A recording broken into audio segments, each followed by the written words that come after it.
Hello there guys, welcome back to Younes Talks Football, welcome back to a brand new video. I hope all of you are doing well today. Now, this is a bit of an interesting video. We've got a few topics to discuss, not just one Chelsea related, two non-Chelsea related, and I think in terms of the Chelsea lads that are watching, all of you are going to have a little laugh.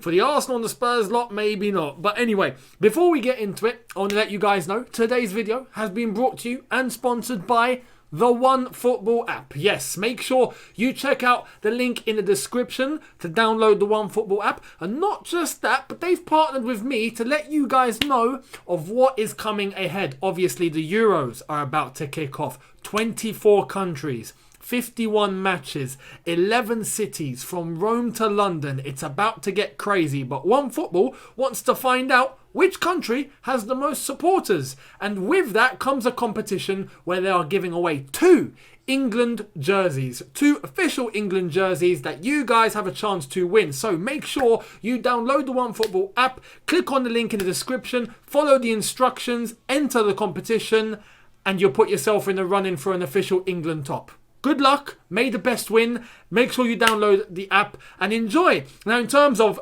jerseys, I'm wearing Imperial Wharf. For those of you that did show up earlier on to Imperial Wharf's game, it was great seeing you, much appreciated. Unfortunately, the result didn't go our way. But, you know, that's not a bummer because it's not done yet. There is still a chance that Imperial Wharf will win the title and will win the league. But we'll see what happens going forward into next weekend. But anyway, let's get into the big stuff. Let's get into Chelsea. And I'm going to talk about Arsenal. I'm going to talk about Spurs as well because they need to be mentioned in this. They have to. You know, we don't banter just for the sake of it. We banter when there's actually something, you know, crazy happening. And both at Spurs and Arsenal over the last 24 hours, we've had crazy things happen.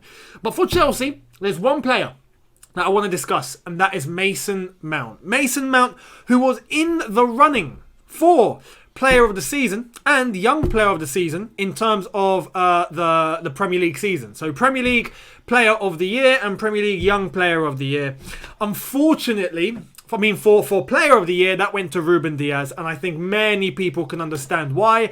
Some people reckon Harry Kane should have won that, and I hear that, to be honest. But at the same time, I think we need to add credit. We need to give credit, not just add, we need to give credit to defenders that do their jobs properly. You know, everyone's caught up in goals and assists and you know, taking the ball into the box and skills and dribbling and beating other players and sticking the ball in the top corner and all that, yeah? I get it. But that doesn't mean defenders shouldn't be in the running when they do their jobs to the absolute T. Rúben Dias has been second to none. He's been absolutely flawless this season. So in terms of, you know, two different positions, two different types of attributes, I completely get it. But Harry Kane, who's finished top goal scorer, done everything, especially in a Spurs team that hasn't done that good, right? And he's ended up top goal scorer, unbelievable. But Rúben Dias, in terms of the defensive display that we've seen him put on throughout the season, how consistent he's been, is fantastic. And as Chelsea fans, we should acknowledge that, especially when we had a defender like JT. You know, John Terry, who was just flawless. Absolutely flawless. You got to give the credit when you can see a top defender. And Rúben Dias this season has been fantastic. So he got Player of the Year, or Player of the Season. Now, in terms of Young Player of the Season, there were nominees, and Mason Mount was one of them too. Now, unfortunately, Mason didn't win that, and that went to Phil Foden. Manager of the season has gone to Pep Guardiola. So Man City have got themselves just a full streak, pretty much. They've got themselves the Premier League title. They've got themselves Player of the Season. They've got themselves Young Player of the Season. They've got themselves Manager of the Season. And they've got themselves the Golden Glove, if I'm not mistaken as well. I think that's gone to Edison. So it's honestly absolutely fantastic achievement. And congrats to Manchester City. But some argued that in terms of Young Player of the Season, that should have gone to Mason Mount. Now, I hear that. And to be honest, between him and Phil Foden, I think Mason has been the more, I don't want to say surprising one, but he's been the one that has kind of turned heads more. And I'll tell you why. Phil Foden's been in a fantastic team. From the minute 1 to minute 90, every game throughout the season, he's just been fantastic. For every game that he's played, fantastic. He's been around absolutely amazing players, a top manager. Man City have clicked. They've looked really good. And, it's only natural to see performances like we've seen from Phil Foden in such a high caliber team like Manchester City throughout this season. But with Mason Mount, it's been different. With Mason Mount, it's not been so flawless. With Mason Mount, it's not been so elegant. It's not been so, I don't want to say easy. Easy is not the right word. But Mason hasn't had the same sort of entourage that Phil Foden's had, especially when we were under Frank Lampard. And we saw players struggling left, right and centre. We saw formations and systems that just were not working.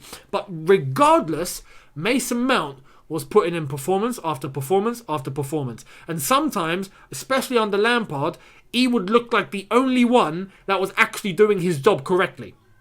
That takes some doing, and I feel like he doesn't get that much credit because at the time, Chelsea looked all over the place. And, you're not really going to pay attention to one player when the entire team is collapsing. But Mason Mount, and this is why I think Lamps loved him, Southgate loves him, Tuchel loves him, any other manager, all the fans now love him, everyone flipping loves him, because his head is just, he's such a top professional. He just gets his job done. He listens, he knows exactly what to do, he carries exactly what's instructed, no matter what the system, no matter what the manager, no matter what he's told to do, he just goes out there and he actually does it. That's why I think he deserves that more credit. Because under Lampard, it wasn't so good. And he was putting in fantastic performances. And sometimes it didn't pay off because we would lose games. Since then, though, since Lampard stepped out of the way, we've seen Thomas Tuchel come in. And he's been, some would say on par, many would say even better than how he was under Lampard. And that was the biggest surprise because many people thought Mason Mount would just, be thrown to the bench or he would just stop playing or he wouldn't be as effective. But Tuchel's managed to get another side out of him. And that deserves a lot of credit. So when you look in terms of comparing the two, it's very, very tight. Now, statistically, yes, Phil Foden has the edge.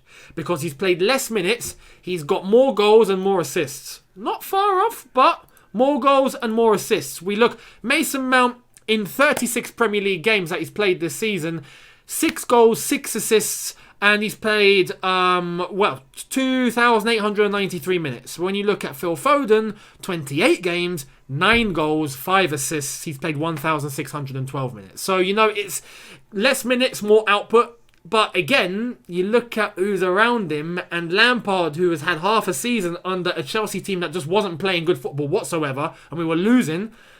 There's an argument. There's an argument as to maybe why Mason should have won that. But Phil Foden is deserved as well. Phil Foden's been class, and I'm really looking forward to seeing the two come together for England at the Euros. That's going to be something incredible. So fingers crossed, Southgate knows how to use them. Please, Southgate, please don't ruin this. Yeah, we've got fantastic attacking talent in this team. Please do something with them. And let's not play so defensive. Please. Anyway, we'll see what Foden and Mount can do together rather than against each other. Let's go over to elsewhere. Actually, not elsewhere. Let's go over to North London. North London is where it's just gone absolutely mental. North London, you guys are built different. You guys just do things differently. And I don't understand why. When, just across the tube line over in southwest London, we are functioning absolutely perfectly. 2 Champions Leagues. I mean, life couldn't be great. Life couldn't be greater. But then you look at Tottenham. And I spoke about them in yesterday's video. And what did I say? I said, surely not. Tottenham are not going to bottle this. Surely. Yeah? You're about to get Antonio Conte. I'm looking forward to it because I know it's going to collapse eventually between Levy and Antonio Conte. We know that's not going to work. But I was looking forward to saying, yeah, you know what? Tottenham have got Conte. Let's wait to see it fall apart now. Looks like we're not going to get that. Looks like it's already fallen apart. And Conte hasn't even put pen to flipping paper yet. Here's the latest. We've got, from Fabrizio, Antonio Conte has not changed his mind about Tottenham in the last 24 hours after Spurs were trying to find a solution to appoint him. Also yesterday afternoon. Not even Fabio Paratici's imminent agreement to become new Tottenham director of football convinced Conte. Spurs. I mean, what do you say at this point? There's bottling and then there's this. I mean, you can't even get a manager to put pen to paper in this man. Now, what's going on? What's going on? Now, to be honest, I'm not a Spurs fan. I'm not really going to say I know everything and all the ins and outs of Tottenham, but just from afar, Daniel Levy and the ownership have no idea what they're doing. They just really have no idea what they're doing, especially Daniel Levy. The man hasn't got a clue. It's as simple as that. How can you fall out with Conte before getting him to put pen to paper? It's very easy to get Conte. Just give him what he wants. Simple. He wants to bring a certain amount of staff. You let him bring the certain amount of staff. He wants to keep Harry Kane. You try and tie down Harry Kane. And if not, you convince Antonio Conte that he can use that money in any way, shape or form as he pleases. He wants a winning project. You convince him that he can go and get any other targets that he requires in order to get it up and running into a winning project, and you just tell him everything he wants to hear. He will sign. And in terms of a salary, I mean, you paid Mourinho. How much was Mourinho on? Like 15 million a year or something crazy for Tottenham. I was baffled. I didn't think they had that sort of money. Just give Conte the same sort of thing. No, they wanted to cut the salary. And Conte apparently just was not pleased. Apparently a difference of around 3 million, if I'm not mistaken. I think that is the case. Unbelievable. Just Spurs, I don't know how you guys do things over there now, but it's just not working. And now you're going to have to go and get, I don't know, Big Sam, Harry Redknapp, get him back, Sean Dyche, I don't know. I don't know who Spurs are going to end up with. But anyway, that is the latest at Tottenham. Bottling very, very hard. Unfortunately, for the Tottenham fans watching, it's not very pleasant at the moment. But Arsenal, you think you got away with this one? No. You guys come into the room as well, because we need to talk about something too. Here's the latest. Aston Villa are confident to complete Buendia signing in the next hours. As Charles Watts reported earlier today, Arsenal's opening bid was turned down days ago.